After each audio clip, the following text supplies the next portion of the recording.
The human was already dead.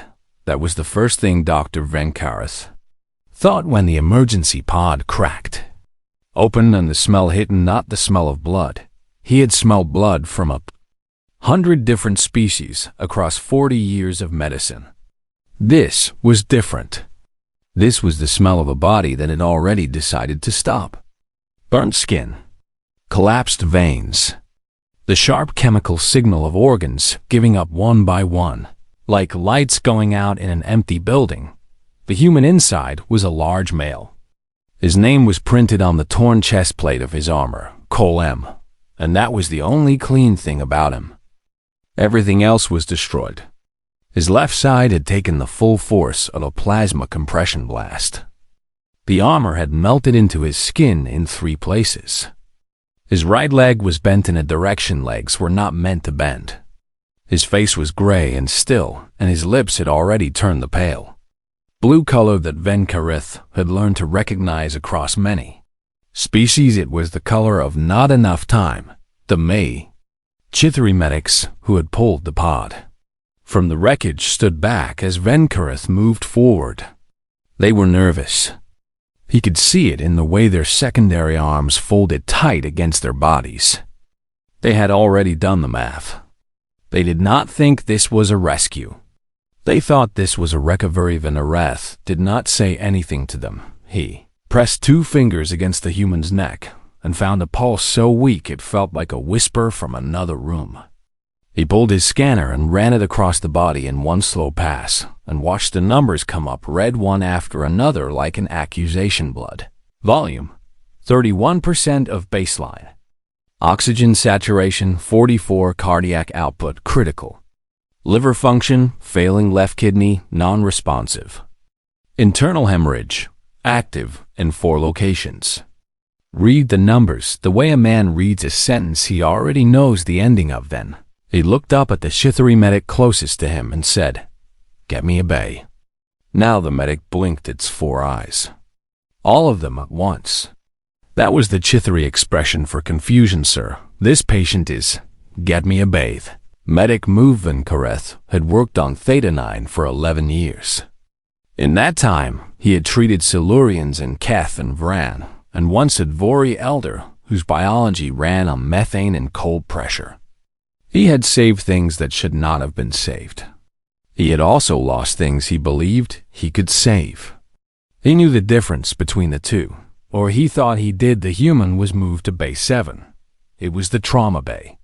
The one with the full surgical array and the 6-arm assist unit and the walls that could be washed with UV light between procedures. It was also the bay at the far end of the station where the other patients could not hear what happened. Ven'Karath understood why the station director had assigned it to this case without being asked. Humans were new to the Galactic Medical Registry. Their world had only made contact with the wider Union 40 years ago.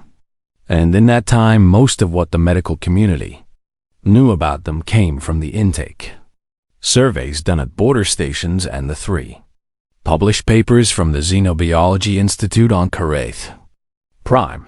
Those papers were thin, filled with hedging language. Words like appears to suggest and preliminary indication and further study required.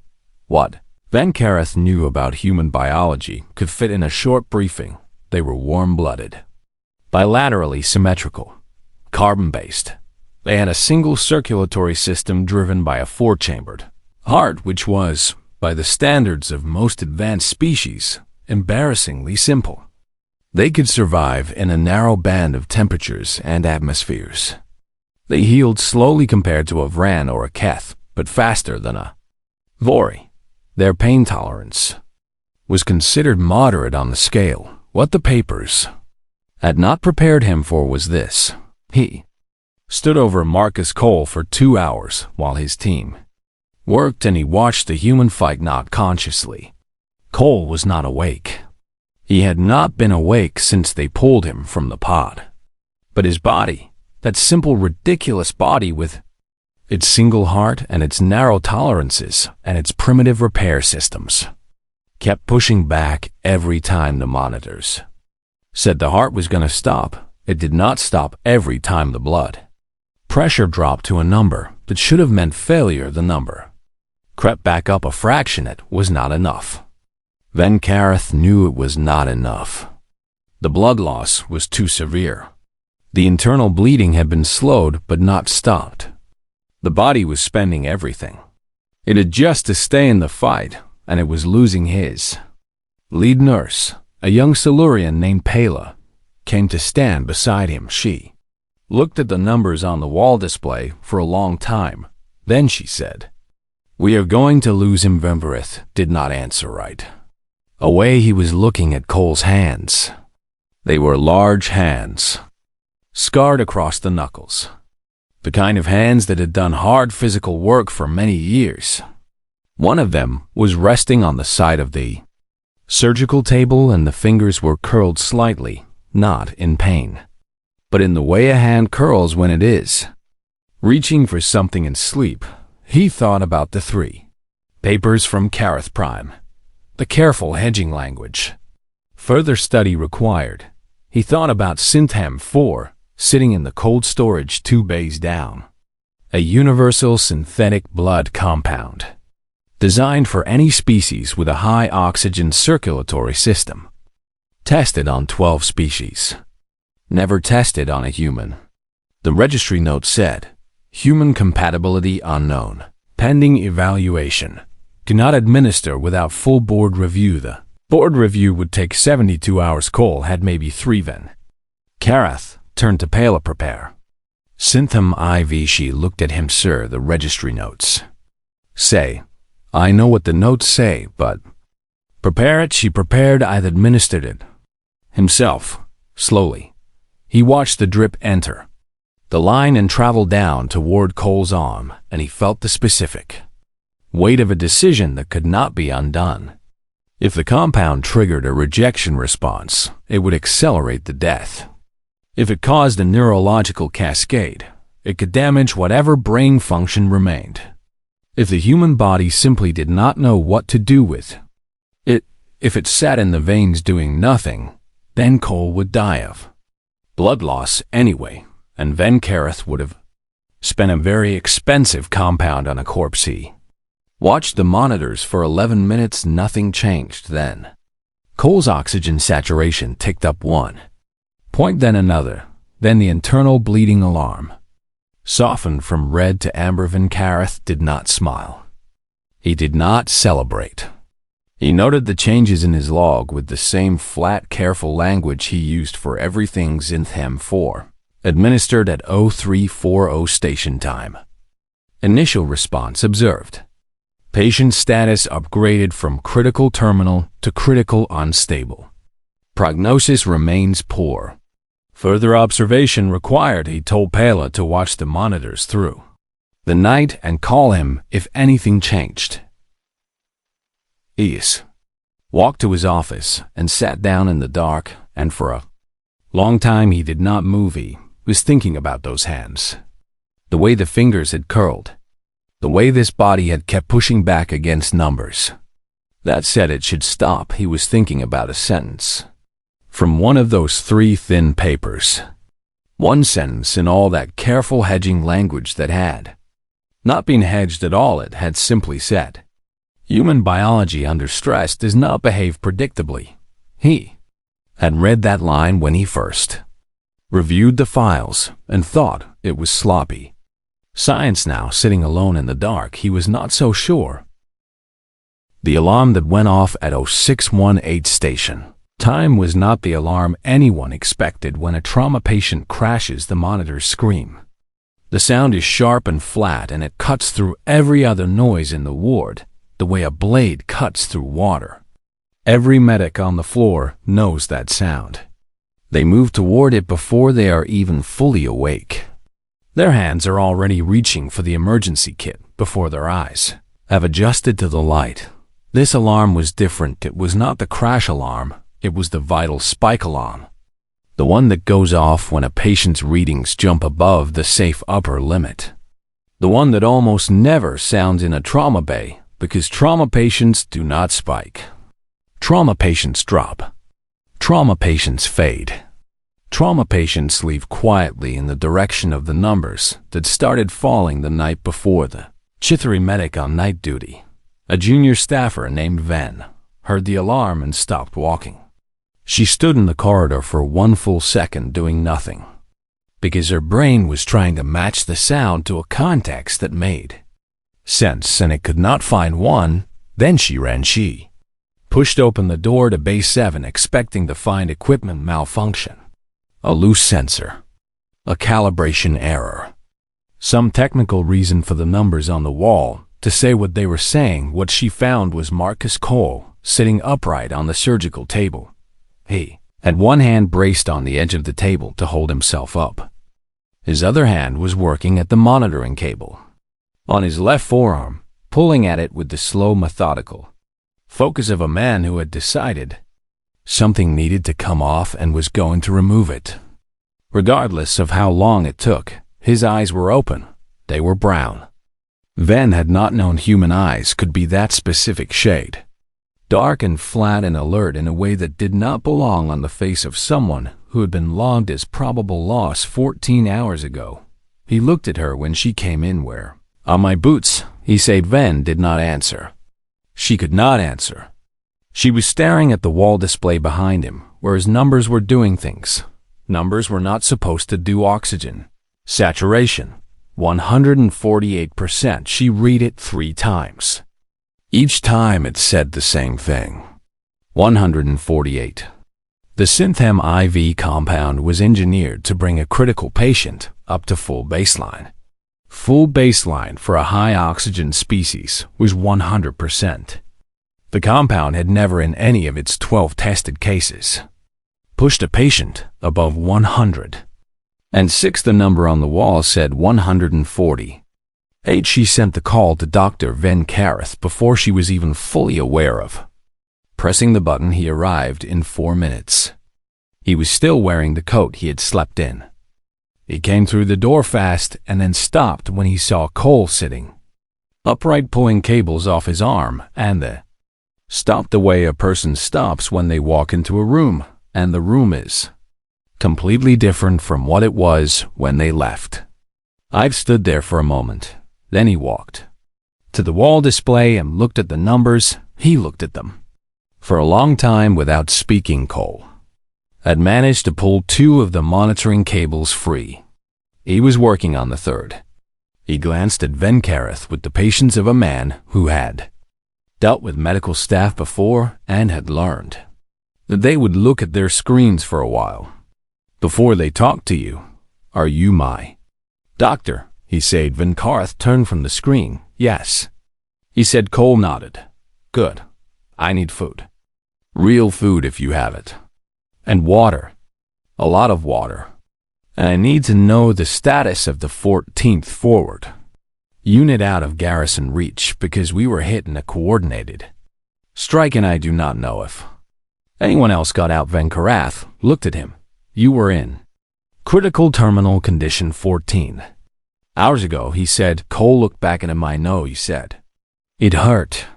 What is the status of my unit?" Ven'Karath pulled a stool close to the table and sat down because he had a feeling this conversation was going to require him to be at eye level. He had learned in 40 years that the most important medical conversations happen between equals, not over a patient. "With them, I do not have information about your unit," he said. "I will find out what I can. But right now, I need you to let my staff finish their checks, and I need to understand what you are feeling physically.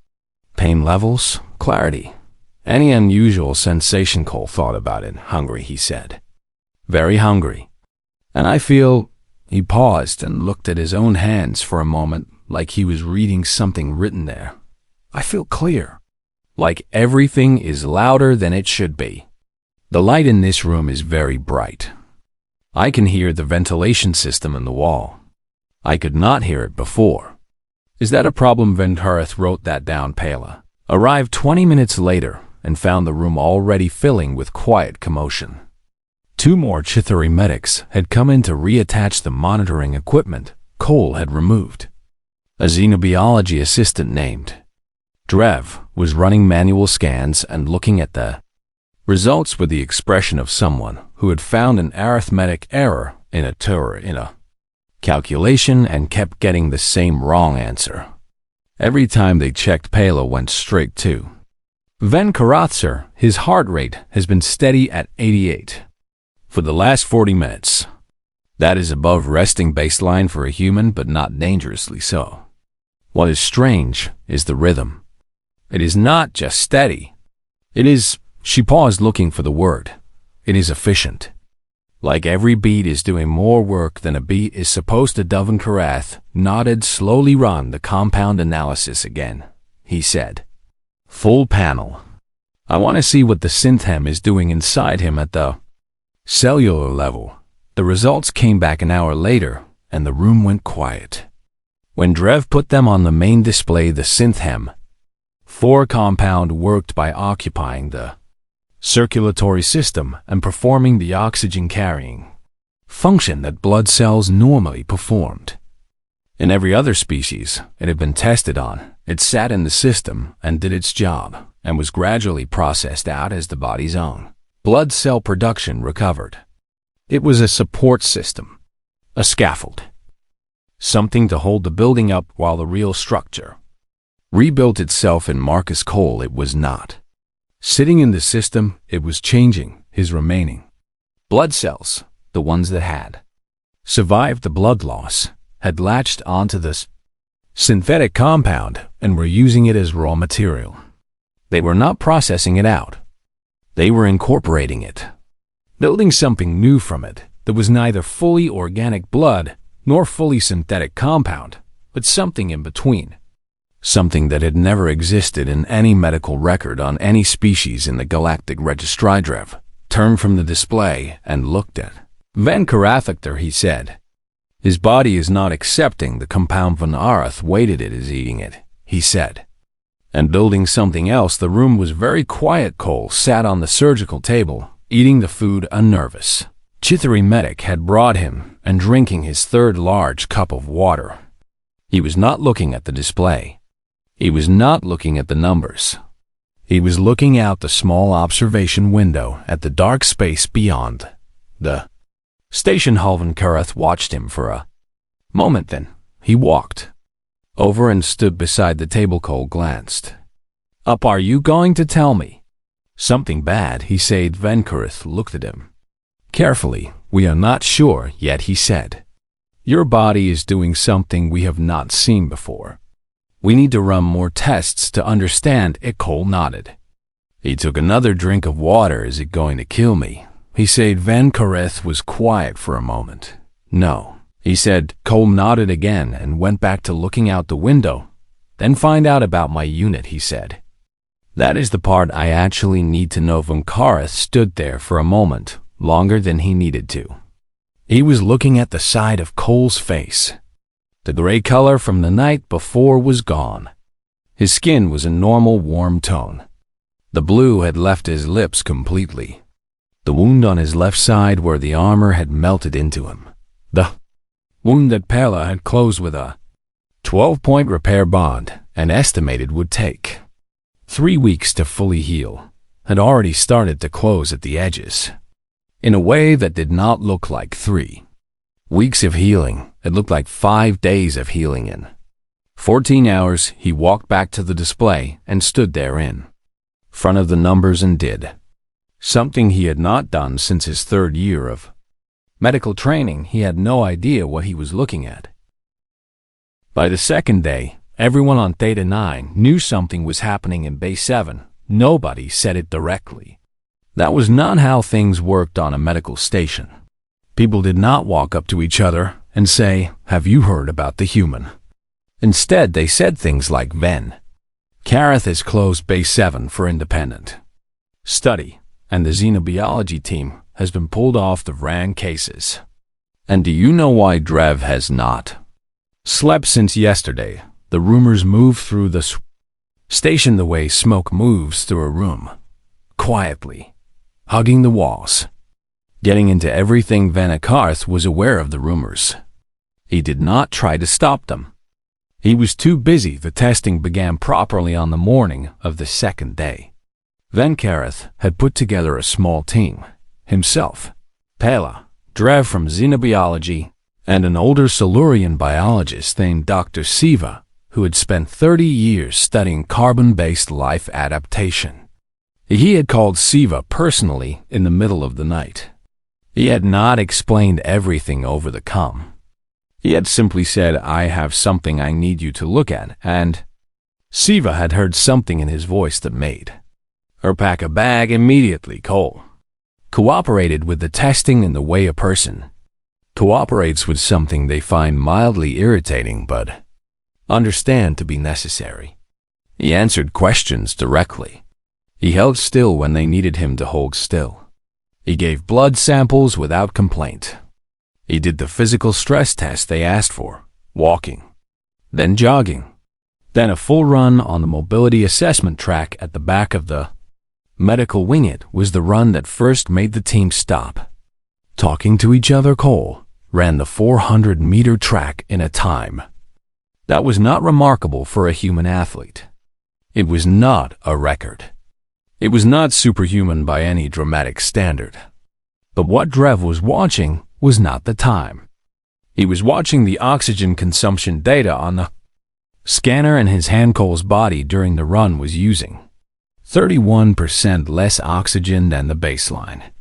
For a human male of his size performing the same activity, was doing more with less. When Cole finished the run, he was not breathing hard.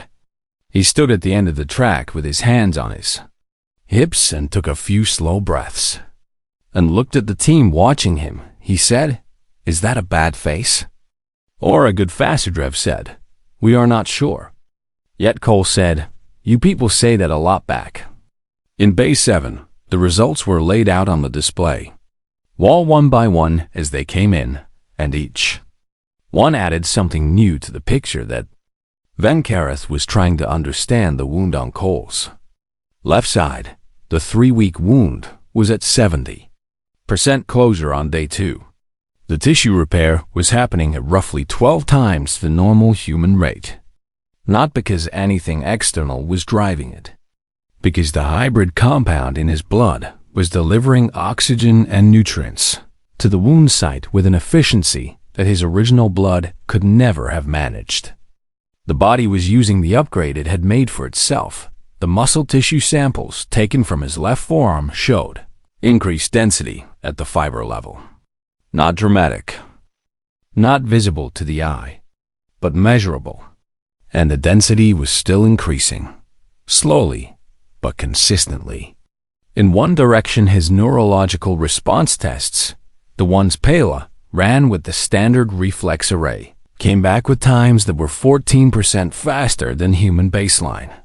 Not the reflexes of a superhuman, not something out of a story. Just a man who was already fast becoming a man who was a little faster. And the numbers were still moving it.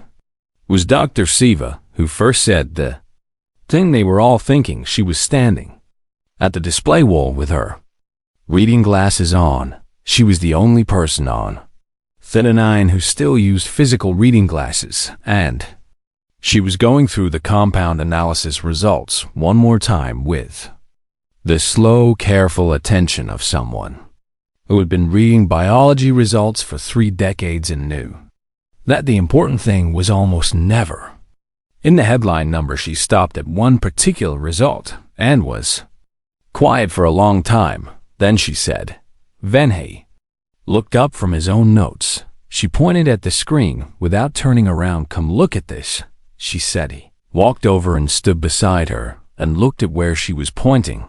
It was the secondary blood panel, the one that looked at what the body was producing on its own, rather than what had been introduced. And there in the middle of the results, in a column that should have contained standard biological markers, was a compound that did not have a name in the registry because it had never been seen before. It was not Synth-Haem IV. It was not human blooded, was what Cole's body had decided to make from both of them, and his body was making more of it. Siva turned and looked at Ven'Karath over her reading Glasses. He did not build tolerance to the compound, she said. He did not process it out. She paused. He learned from it. His cells studied it and made a version of it that runs on human biology. And now he is manufacturing it himself. She took her glasses off and held them in both hands. Ven. We did not upgrade him, she said. She kept her voice very low. Not a whisper. Just low. The way you speak when you are saying something that feels too large for normal volume, she said. We gave him material and his body did the upgrade itself. Using us. We were not the doctors. We were the supply. The bay was very quiet. Cole was in the side room. They had given him a proper bed and actual food, and he had spent most of the afternoon sleeping. Through the window, Ven'Karath could see him now, awake, sitting on the edge of the bed, looking at his own hands the way he had looked at them the first morning, turning them over, flexing the fingers slowly like he was reading something in them. Ven'Karath walked to the window and stood there and watched him for a moment.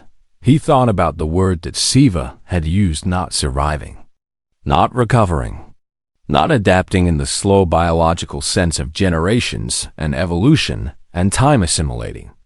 Right now, in one body. In 72 hours he went into the room. Cole looked up at him. He did not say anything. He waited. He had the patience of someone who had spent a lot of time waiting for important information and had learned that it came when it came. Averfa sat down on the chair. Across from him. I am going to tell you what we have found, he said. All of it. I think you have a right to know, and I think... He paused.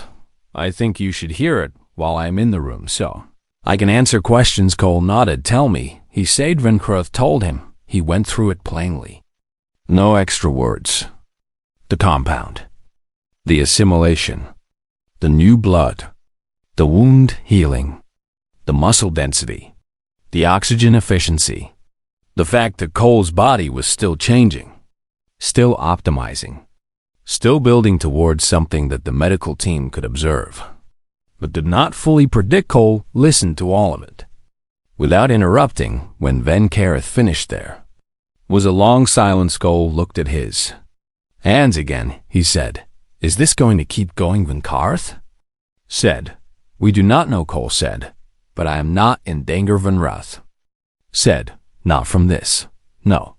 Far as we can tell, your body knows what it is doing better than we do. Cole was quiet for another moment.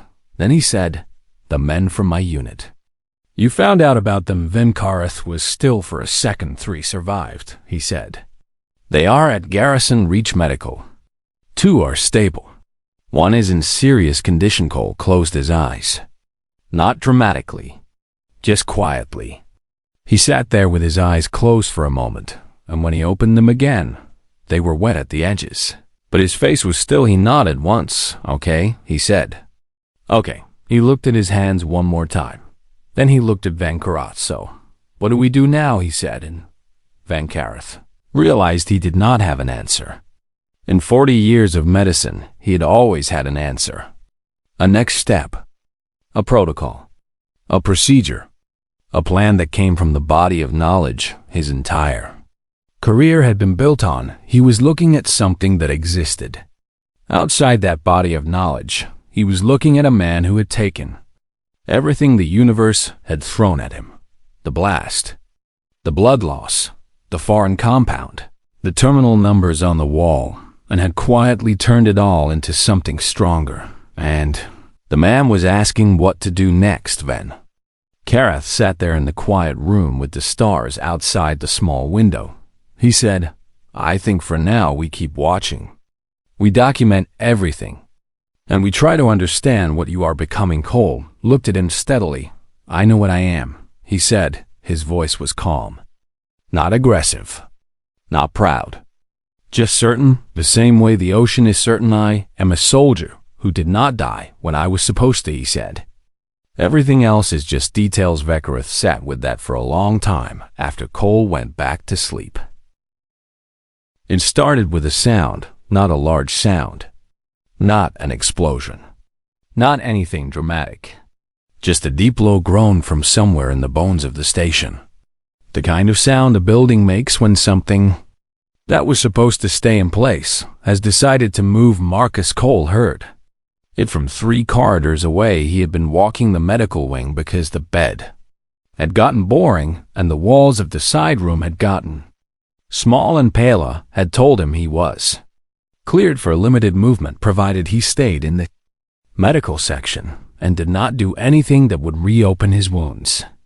He had been following that instruction in the way soldiers follow instructions they consider overly cautious, which is to say he had been following the letter of it while quietly expanding his interpretation of what counted as the medical section. He was near the junction of Corridor 7 and the passage that led to the loading bays when he heard the groan. Then, the pressure change hit him. It was subtle, a fraction of a shift in the air, the kind of thing a person would miss if they were not paying attention. Cole had spent years in environments where pressure changes meant something bad was about to happen, and some part of his brain, the part that had kept him alive through 6 deployments, recognized it before his conscious mind had fully processed the sound. He stopped walking. He turned toward the loading bay passage. The station alarm had not gone off yet. Whatever had happened too fast for the automated systems to catch up. He could hear voices down the passage, not calm voices, sharp ones. The specific sound of people who are trying very hard to manage something that is not being managed. He started moving, was not supposed to be running. His wounds were not supposed to handle running. The repair bond on his left side was rated for walking and light activity and nothing else. He ran anyway. Loading Bay 7 was a large open space. It sat at the edge of the station's outer hull and was used for cargo transfers and small vessel docking. The bay was currently midway through a pressurized cargo transfer when the docking arm had failed. The arm was a heavy mechanical unit, 12 meters long, and when it had failed, it had not failed gently. It had swung, and when it had swung, it had hit the temporary pressure seal on the outer hull access port. The seal had cracked, not broken, cracked, but that was enough. The pressure difference between the bay and open space was enormous, and through that crack, the bay was losing air in a slow, hard pull that was getting stronger by the second. Loose cargo had already slid toward the breach. A tool cart had gone over and scattered across the floor.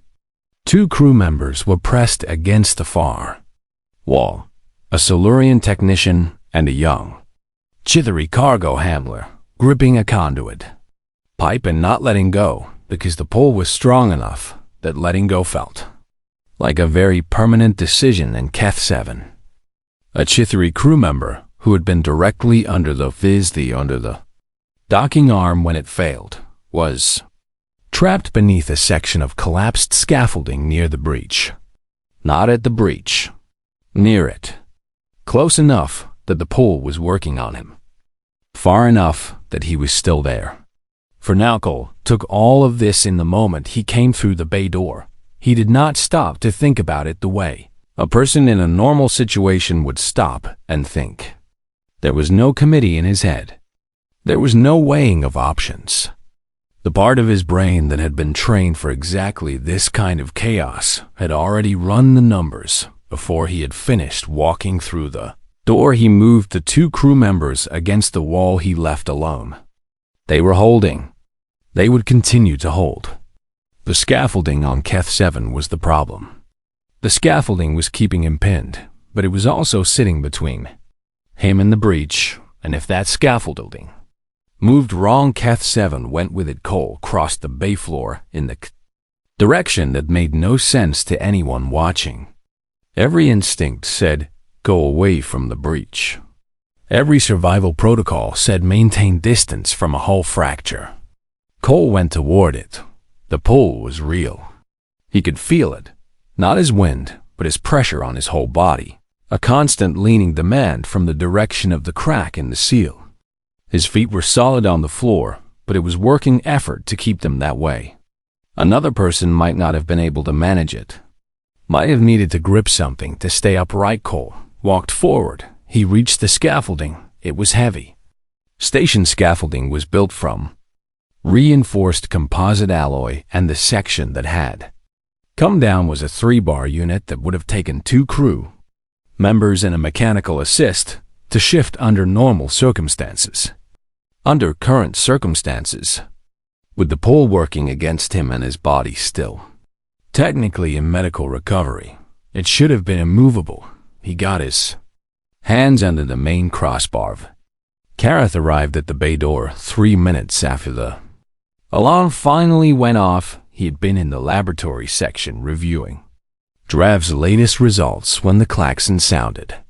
He had followed the emergency route out of instinct, not because he expected to be useful in a hull breach, but because, after 11 years on Theta-9, his feet knew the emergency routes the way his hands knew surgical instruments. He came through the bay door and stopped at the far end of the bay, close to the breach. Marcus Cole was holding up the collapsed scaffolding with one arm braced against the main crossbar. He was not holding it up completely. The bar was still low on one side, but he had lifted it enough, just enough, that the Silurian technician who had left the wall was now sliding HFY out from underneath by the legs. Cole's face was... Ven'Karath would remember this later when he wrote about it. Completely calm. Not the calm of someone who was not feeling anything. The calm of someone who had found the still center of a very loud situation and decided to stand there. His feet were planted wide. His shoulders were set. The pull from the breach was working on him, and he was working against it, and neither of them was winning yet. Silurian technician pulled HFY clear. Cole let the scaffolding down. He let it down slowly, not dropping it, setting it. Even now, even here then, the emergency bulkhead, which had been trying to engage for 4 minutes against a power surge in the door mechanism, finally slammed into place across the breach. The pull stopped. The bay pressure began to equalize. The sudden silence was enormous. HFY was on the floor, looking up. His chithery eyes were all 4 of them open, and they were all pointed at Cole, who was standing 3 meters away with his hands at his sides, and 3 dark stains spreading on the left side of his medical gown where the repair bond had given way. He was not unconscious. He was not on the floor. He was standing, breathing slowly, deliberately, like a man who had decided how his breathing was going to go and was committed to that decision. Ven'Karath walked across the bay and stopped in front of him. Cole looked at him. "I know," he said. "I know what you are." About to say, the wounds on his left side were open. Not catastrophically, but open. The repair bond had torn 2 points. It was bleeding. It needed immediate attention. "You are absolutely correct," Ven'Karath said. "Come with me." They walked back through the corridor in silence. Cole moved carefully, but he moved. He did not need to be supported. He did not ask to sit down behind them in the bay. HFY was still on the floor. He had not moved. He was still looking at the door Cole had walked out of. The Silurian technician crouched beside him and asked if he could stank it. HFY did not answer right away. He said, "That human." He ran toward the breach. The Silurian said, "Yes." HFY said, why the Silurian did not have an answering the medical bay. Pela resealed the wounds while Cole sat on the table without complaining. She worked in silence for a while. Then she said, "You were not supposed to be in that section of the station, I know." Cole said she pressed the repair seal over the deepest point, and he did not flinch. She said, "You could have let the bulkhead engage on its own. The crew member might have survived until then." Cole was quiet for a moment. He said, "Might have." She understood what he meant. She finished the sealing and stood back and looked at him. She had been a medical professional for 9 years. She had treated patients who were brave. She had treated patients who were reckless. She had learned to tell the difference. She was not sure which category this was. She was not sure the 2 categories covered it. Cole sat on the table, and looked at his hands again. She noticed that the wounds she had just resealed were already beginning to close at the edges, faster than before, as if the effort in the bay had told his body something urgent, and his body had responded by accelerating. Every repair process it had, she said nothing about it. She just watched and felt something she had not expected to feel during a medical posting on a cargo and transit station at the edge of occupied space. She felt like she was standing next to something that the universe had not finished making yet, and she was right. 3 days after the incident in the bay, a Galactic Authority liaison arrived on Theta-9. His name was Consul Aerith. He was a tall Silurian with the specific kind of stillness that comes from spending many years in rooms where important things were decided. He did not wear a uniform. He wore a gray coat and carried a single data tablet and spoke to people in a quiet, careful voice that made you pay attention because you understood instinctively that the words were being chosen very deliberately. He met with the station director first, then with Ven'Karath. Then, after 2 hours of closed-door discussion that Pela and Drev were not invited to, he asked to meet with Cole. They gave him the consultation room, the one with the good chairs and the window that looked out toward the gas giant the station orbited. The giant was pale orange at this time of the orbital cycle, and it filled most of the window in a way that was quietly impressive. Cole came in and sat down across from Aerith. Without ceremony, he looked at the consul the way he looked at most things, directly, without hurry, waiting for the actual purpose to show itself. Aerith looked at him for a moment. Then he said, "I have been reading your Ven'Karath's reports." "All of them," Cole said. "Okay," Aerith said. "You understand that what has happened to your biology is not a small thing," Cole said. "I gathered that." Aerith turned the data tablet face down on the table in a gesture that Cole recognized as deliberate. He was saying, "This conversation is not on the record." He said, "I need to ask you something directly, and I need you to answer directly." Cole said, "Askareth said, during the incident in the bay, when you were at the breach, what were you thinking?" Cole looked at him for a long moment. He said, "I was not thinking. I was working." Gareth said, "There was no calculation? No assessment of whether the risk was survivable?" Cole said, "There was a person under the scaffolding. That was the calculation." Aerith was quiet. He looked at the table, then at the window, then back at Cole. He said, "There is a reason we are handling this quietly. It is not because we want to suppress what happened. It is because we do not yet understand what it means. And things we do not understand have a tendency to frighten people before they have been properly explained." Cole nodded once. He understood bureaucracy. He had spent a career navigating a Tarith, picked up the tablet again, and turned it over. He said, "Dear Ven'Karath's paper will be reviewed by the Medical Authority Board before publication. That is standard procedure for findings of this significance. What is not standard is that the board has already pre-approved his methodology, which means they want the paper to exist.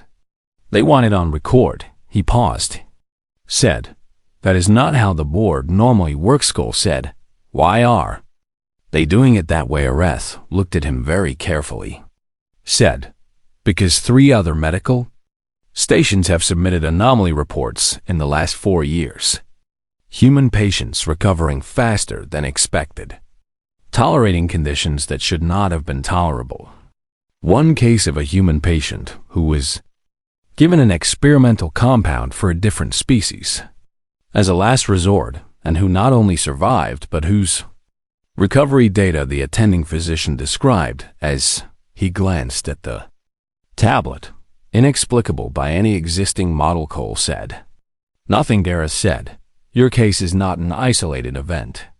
It is the clearest example. But you are not the only example." The room was very quiet. Cole looked out the window at the gas giant. The pale orange filled the glass. Something that large made everything feel small and also somehow more certain, more settled. Like scale had a way of putting things in the right place, he said. What do you want from me? Said. Nothing. There is nothing we can or should want from you.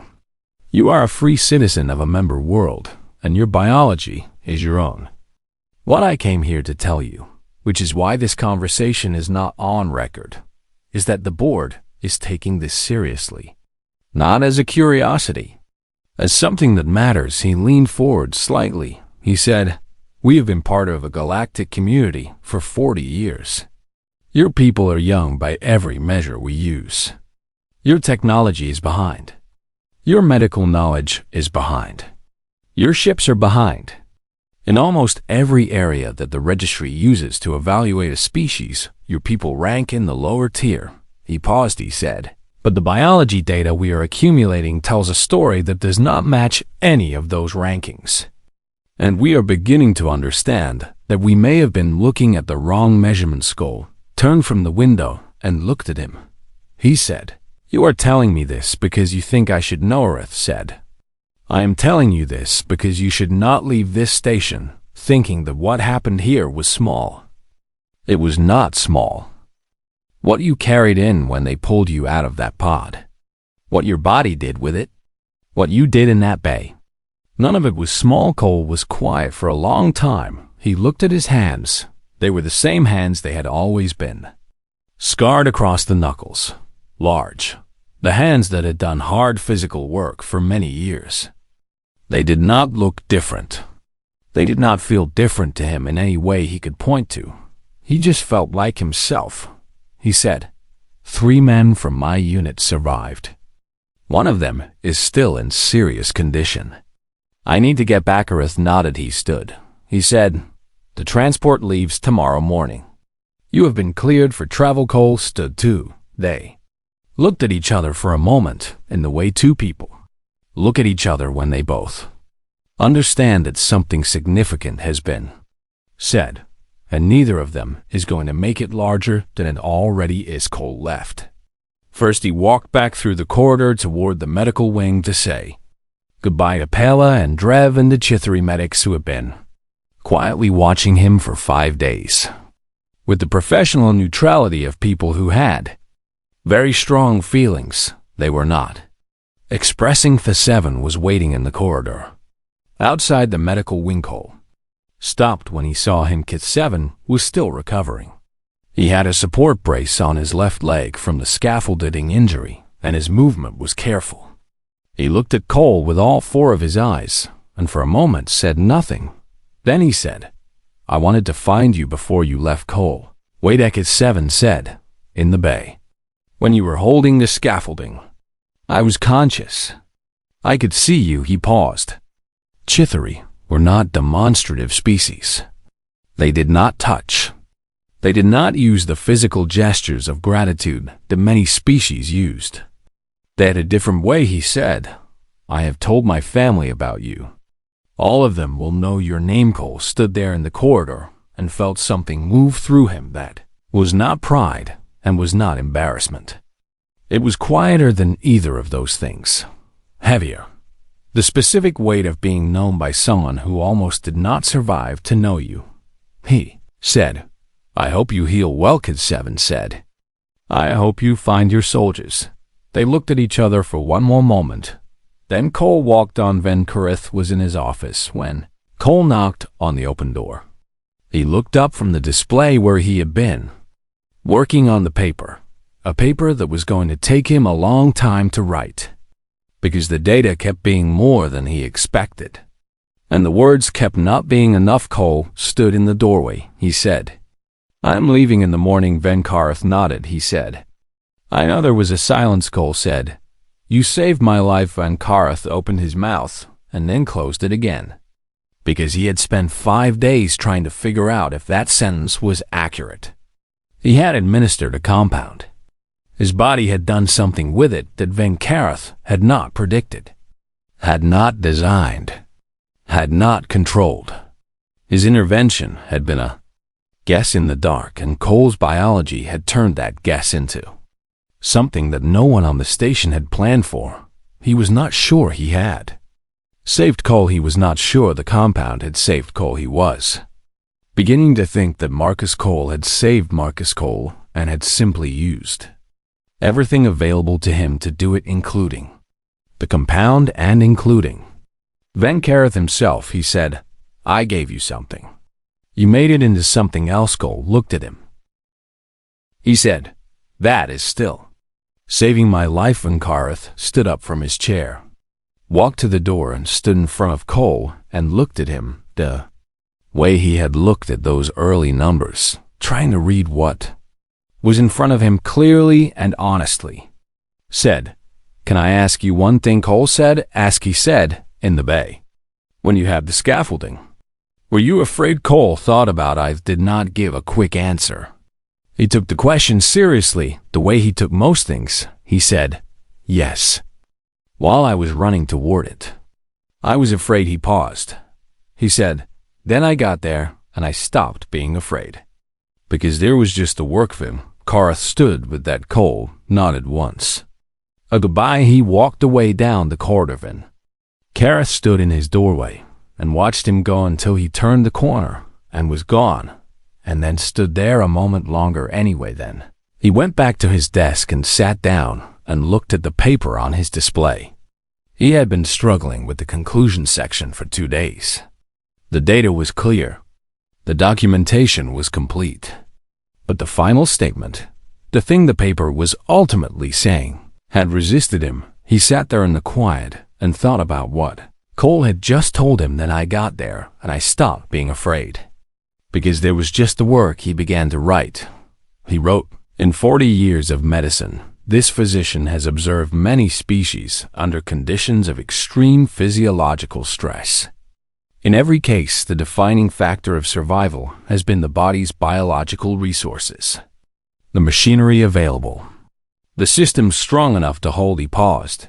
He wrote, "This case suggests that for Homo sapiens, the machinery is not the whole story. The human patient in this study did not survive because of any structural advantage. He survived because some part of him had not been told that surviving was not an option. And when given material, even foreign material, he used it. Not to become something different, but to become more fully what he already was." He stopped. He read the paragraph back. It was the most unscientific thing he had ever written in a professional document. He left it and he sat back and looked at the stars outside his window and thought about a soldier on a transport, somewhere heading back toward the people he needed to reach, and carrying in his veins a new kind of blood that had never existed before in the history of any species in the known galaxy. Blood that his body had built from scratch from a guess in the dark, and a body that had simply refused to be finished.